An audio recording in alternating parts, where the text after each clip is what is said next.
पश्चिम बंगाल के एसएससी घोटाले में बड़ी सीएम ममता बनर्जी की मुश्किलें। ईडी ने शुरू की बड़े पैमाने पर छापेमारी। ईडी ने कोलकाता में सीएम ममता के करीबी मंत्री पार्थ चटर्जी और मंत्री परेश अधिकारी के घर पर छापा मारा। शुक्रवार सुबह 9 बजे से हो रही है पूछताछ। जबकि सीएम ममता के करीबी मंत्री पार्थ चटर्जी के आवास पर रात में भी पहुंची ईडी की एक और टीम।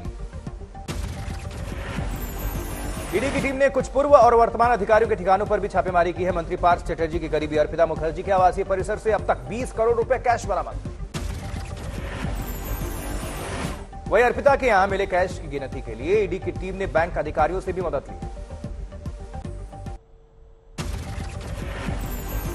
ईडी की रेड के दौरान अर्पिता के आवासीय परिसर से 20 मोबाइल फोन भी बरामद हुए। अभिनेत्री रही हैं अर्पिता मुखर्जी। बंगाली, उड़िया और तमिल फिल्मों में कई छोटी मोटी भूमिकाएं अदा कर चुकी हैं अर्पिता। चर्चित दुर्गा पूजा समिति नकटला उद्यान संघ के प्रमोशन कैंपेन का चेहरा रही हैं अर्पिता। इस समिति से पार्थ चटर्जी का नाता है। विधायक माणिक भट्टाचार्य समेत कई आला अधिकारियों के ठिकाने पर भी ईडी की छापेमारी। Manik Paschim Bengal board of primary education के पूर्व अध्यक्ष रहे हैं। जबकि बीजेपी विधायक शुभेंदु अधिकारी ने ईडी कार्रवाई के बाद ट्वीट किया। ममता पार्थ चटर्जी और अर्पिता के साथ वाली फोटो शेयर किया। लिखा, मिली भगत से गुनाह, ये तो बस ट्रेलर, पिक्चर अभी बाकी है। आज गुजरात दौरे पर केंद्रीय गृह मंत्री अमित शाह अपने संसदीय क्षेत्र गांधीनगर में आयोजित कई कार्यक्रमों में शामिल होंगे। गांधीनगर में सीसीटीवी निगरानी प्रणाली त्रिनेत्र का दूसरा चरण सुबह 11:30 बजे 12,000 सीसीटीवी कैमरों के कमांड सेंटर का उद्घाटन करेंगे अमित शाह। अमित शाह 3 बजे मनसा में अक्षय पात्र फाउंडेशन के मिड डे मील किचन का भी उद्घाटन करेंगे। किचन का प्रधानमंत्री पोषण अभियान के तहत हुआ निर्माण। मनसा में महात्मा गांधी लाइब्रेरी की नए भवन का भी उद्घाटन करेंगे अमित शाह। सिविल अस्पताल का जायजा लेंगे। अपने 1 दिवसीय गुजरात दौरे के दौरान आज चंद्रासर तालाब भी जाएंगे अमित शाह।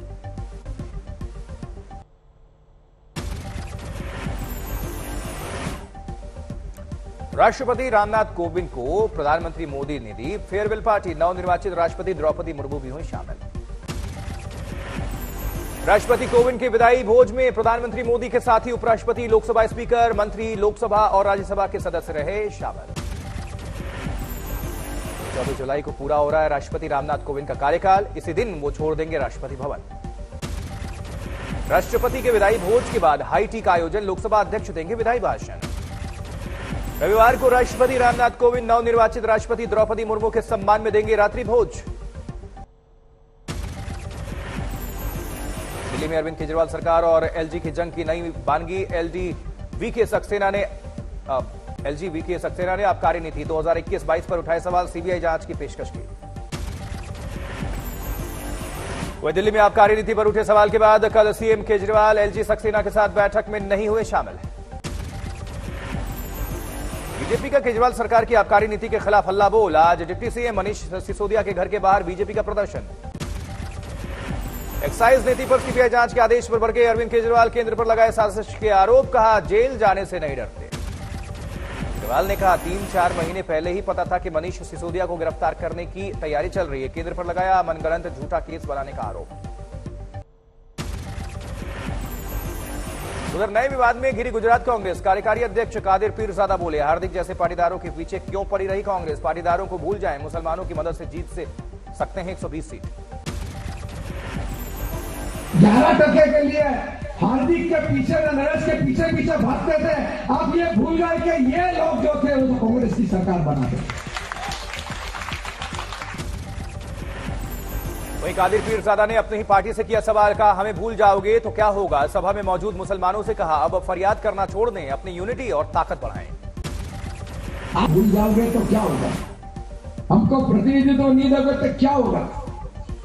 आज मैं आपको कहना चाहता हूं कि खुद ही को कर बुलंद इतना कि हर तकदीर से अल्लाह पूछे, बोल तेरी रजा क्या। इससे पहले गुजरात कांग्रेस अध्यक्ष जगदीश ठाकुर ने कहा था कि देश के खजाने पर पहला हक अल्पसंख्यकों का है, जिसके बाद बीएचपी ने गुजरात कांग्रेस के दफ्तर पर हज हाउस लिख दिया था। पटना टेरर केस की जांच करेगी एनआईए। पीएफआई लिंक की भी होगी जांच। एनआईए बिहार पुलिस से लेगी पूरी केस डायरी। 15 जुलाई को अतहर परवेज के नेतृत्व में एसडीपीआई के बैनर तले पटना में होना था विरोध प्रदर्शन। इस दिन प्रधानमंत्री नरेंद्र मोदी पटना के दौरे पर थे। 11 जुलाई को 2 संदिग्धों के पकड़े जाने से एसडीपीआई के विरोध प्रदर्शन की योजना हुई थी फेल। तिस्ता शीतलवार की गिरफ्तारी के खिलाफ होना था प्रदर्शन। वहीं पटना टेरर मॉड्यूल केस में व्हाट्सएप ग्रुप की जांच में हुआ बड़ा खुलासा। इस्लामिक राष्ट्र के लिए 2023 डायरेक्ट जिहाद और 2024 में मिशन खिलाफत का प्लान था।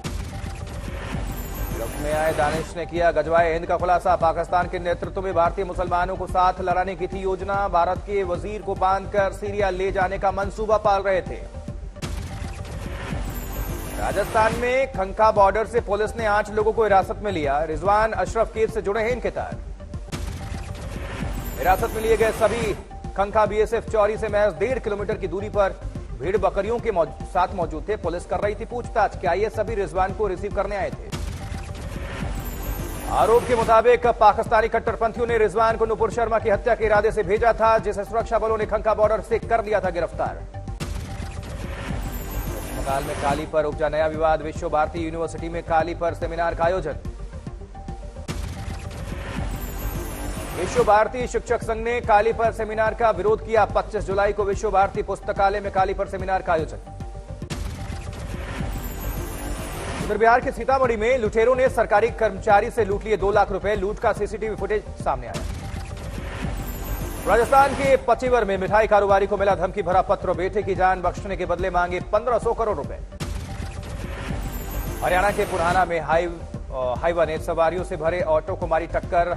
10 की मौत, 3 जख्मी। मध्य प्रदेश के शहडोल में ट्रक चोरी के आरोपी को हाथ पैर बांधकर बेरहमी से पीटा गया। Video viral. पंजाब के गुरदासपुर में मोटरसाइकिल को बचाने में बस खेत में पलट गई। एक विद्यार्थी की मौत हो गई, 25 जख्मी। ग्वालियर में बीच सड़क पर एक शख्स ने एसआई से हाथापाई की। पुलिस इंस्पेक्टर बीच सड़क से उसे स्कॉर्पियो हटाने को कहा तो युवक भड़क गया। ग्वालियर में घर से मिले 4 शव, सामूहिक आत्महत्या का शक। समस्तीपुर में लूटपाट के दौरान अपराधियों ने चलाई गोली। ग्रामीणों ने एक अपराधी को पकड़कर पुलिस के हवाले किया। 4 पुलिसकर्मी एक दुर्घटना में घायल। पीसीसी चीफ गोविंद सिंह दोस्ताना। तेलंगाना में पकड़ा गया फर्जी एमबीबीएस डॉक्टर। रूसी विश्वविद्यालय का फर्जी सर्टिफिकेट भी जब्त हुआ। हैदराबाद में 9 साल के नाबालिग लड़की का स्कूल में हुआ यौन शोषण। प्रिंसिपल का 20 वर्षीय आरोपी बेटा गिरफ्तार। हैदराबाद में रिटायर्ड एयरफोर्स अधिकारी ने की आत्महत्या। रिटायरमेंट के बाद हाईकोर्ट में वकील थे। वहीं लखनऊ के मोस्ट वांटेड राशिद नसीम की 2 करोड़ की संपत्ति कुर्क। दुबई में बैठ के चलाता है कारोबार।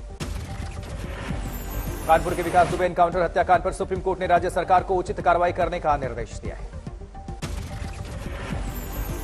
प्रदेश में बेतवा जामनी नदी का जलस्तर बढ़ने के कारण 12 लोग नदी के छोर पर फंस गए। एसडीआरएफ की टीम ने इनको रेस्क्यू किया। महाराष्ट्र के चंद्रपुर में बाढ़ पीड़ितों की मदद से इनकार करने वाले अधिकारी को विधायक ने फटकारा। वीडियो वायरल है। वाराणसी में बाढ़ के चलते तटीय इलाकों से विस्थापन गंगा किनारे मंदिर भी डूबे।